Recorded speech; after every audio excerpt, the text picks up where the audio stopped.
Today I'd like to show you how to set up the upload defaults and get around some restrictions, like so you can upload thumbnails, that you can um, have more than 10 uploads a day, and that you can upload videos that are longer than 15 minutes. So first, log into YouTube Studio and go to the settings gear, click on it. I'm going to go up here and I'm going to go backwards. I'm going to skip channel because it requires a little more explanation. I'll do it last. So we're already at general, so I might as well just do this now. Currencies in US dollars. I'm a Canadian. Prefer Canadian dollars.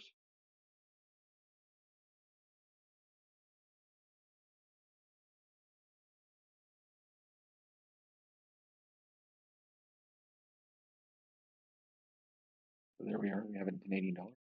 I'll start down here. This is the easiest one, obviously. Stick to this. Community. I don't need any of these. Don't really know what a lot of them are.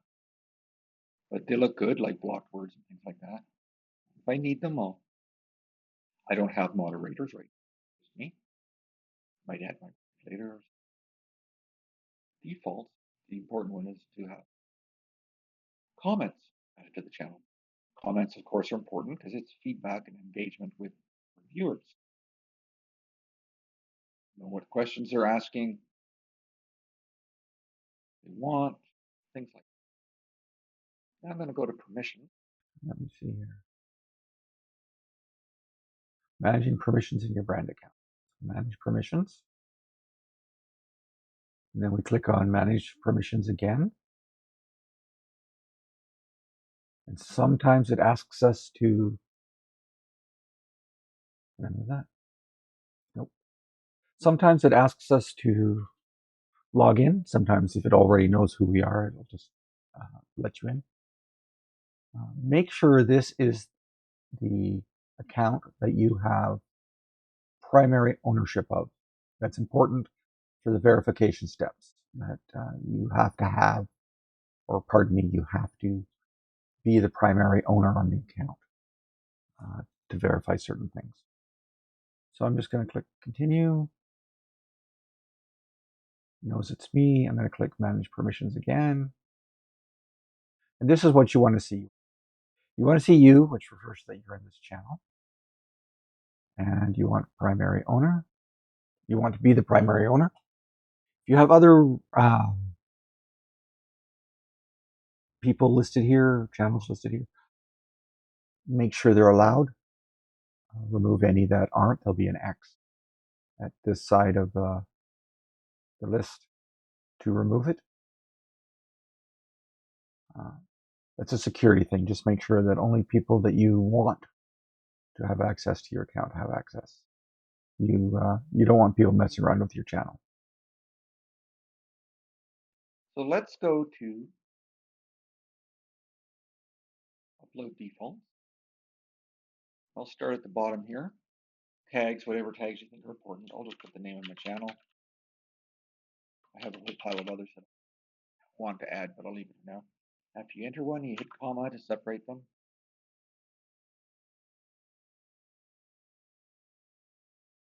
Visibility, that. Now, what happens here is you upload it, it decides what you want. Don't use public, because if you use public, they'll immediately send it to subscribers. And there's a challenge with that. YouTube takes some time to process your video. So first it does standard def, and as far as I know, it does high def and then 4K. And those take time, especially the 4K. So if people go, oh, good, got a video to watch, look at it in standard def. Very good. Also, I like to do things like review my description and add things and just the general housekeeping. So what I do is I set it to private. Unlisted is to anybody that has the link. Private is only to myself and people that I allow. So private's a little more secure for me. I'm going to do that. And description. something in description. Now I'll show you something that I want to tell you. So you put this here, and at first it won't be a clickable link, but by the time we're done here, you can't do this. I wish you could, because I like to add stuff at the top and leave a space, but YouTube won't recognize that space. So this will be always put up right next to whatever you're doing. This will always be at the top of your description no matter what. Of course, you can always, do that and enter the rest of your description.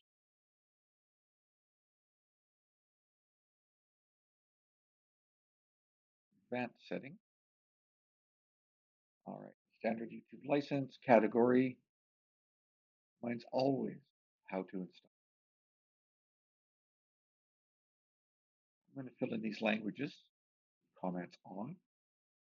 If I ever need moderation or anything like that, I will take care of that if the problem comes up. I'd like to show how many people like this video. I'm going to set both of these languages to English Canada.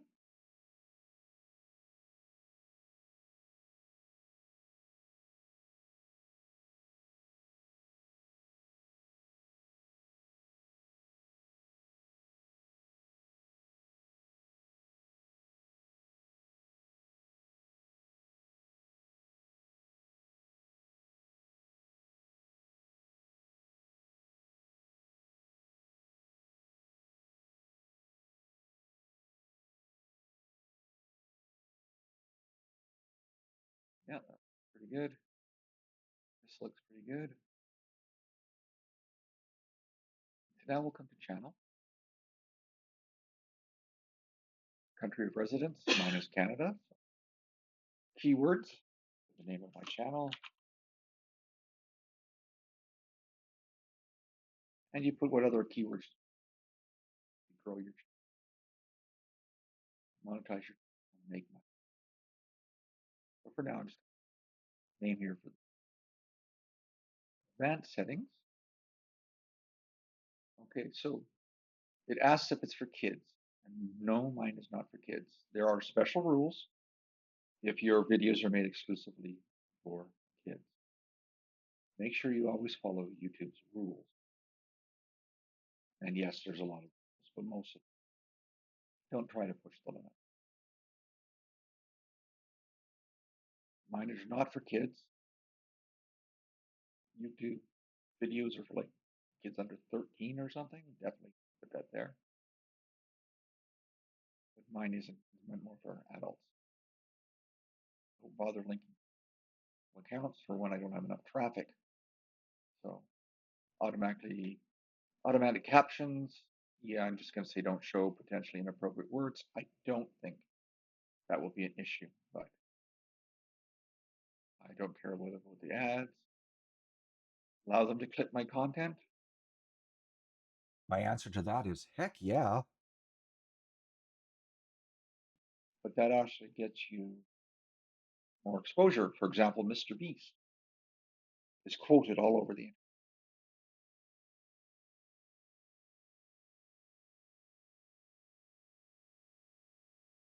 Feature eligibility. Here, standard features are enabled simply by behaving yourself. Again, you need YouTube more than it's you. The rules. Don't get any strikes. But it gives you video uploads, playlist creation. You can add collaborators to playlists, which I did not know about. And you can add new videos to. Okay. So now let's go to intermediate features.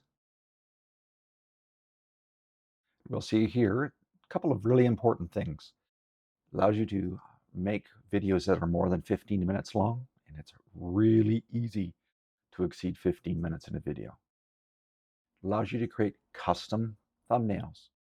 Those are very important. Your thumbnail design is vital to people clicking on your videos and letting the algorithm know they're interested. If you want viewers, you need custom thumbnails. Live streaming, I don't usually do that. So it says standard feature is enabled, and obviously it is. and then you click Verify Phone Number.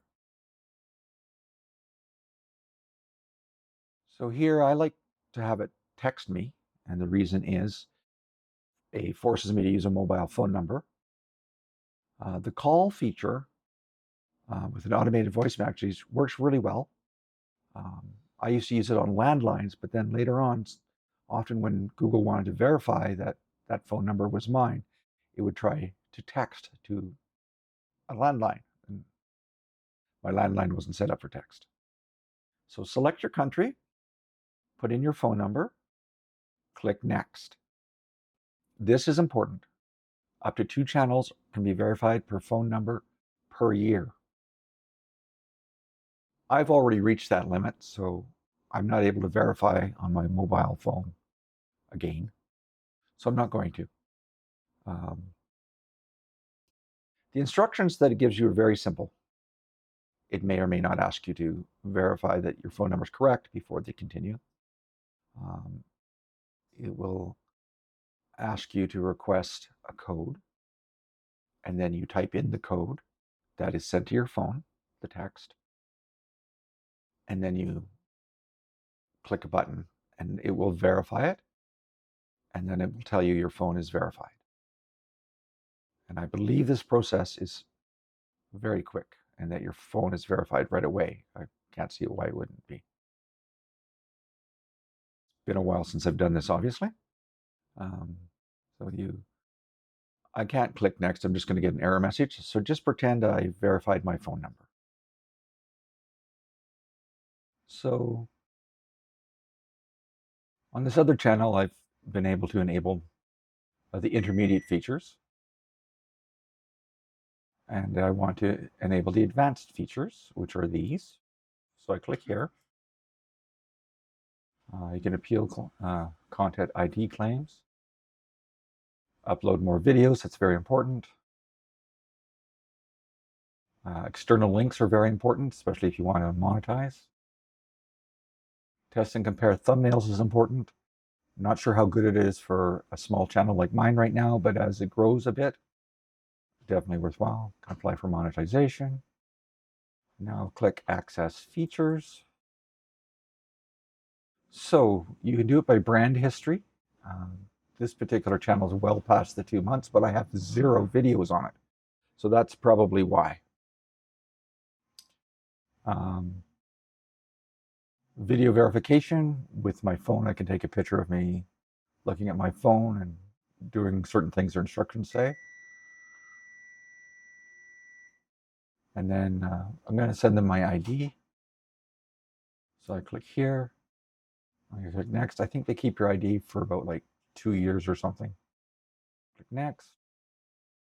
I could do a QR code. I can do an email. Which one is this? This is, well, I'll do the email thing, but I got to set it up first. Okay. So now I'll click Get Email.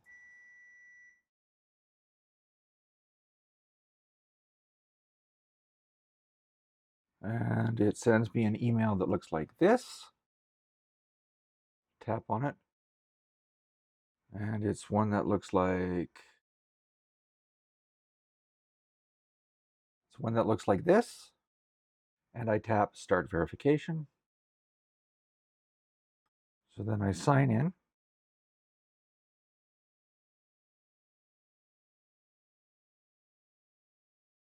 It confirms my date of birth. It shows me a bunch of stuff like this.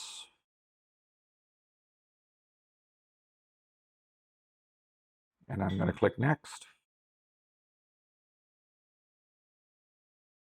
And then it tells me what it wants for my ID. Click Next. Wants to access my camera. I allow it. Now it shows me some lines here. I have to put my ID between those lines. ID has to show my face, the date of birth, and things like that. So I'm just going to make sure it is perfectly clear on the photo. Okay. It clearly shows everything, and I push Submit.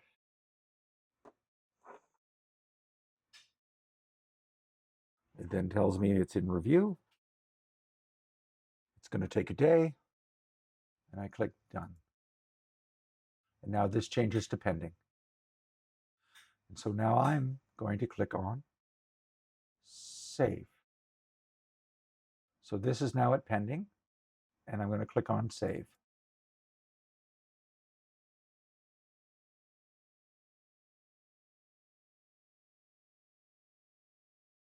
I guess it saved everything.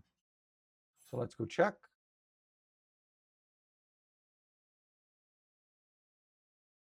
And there we are. It's enabled, pending. Perfect.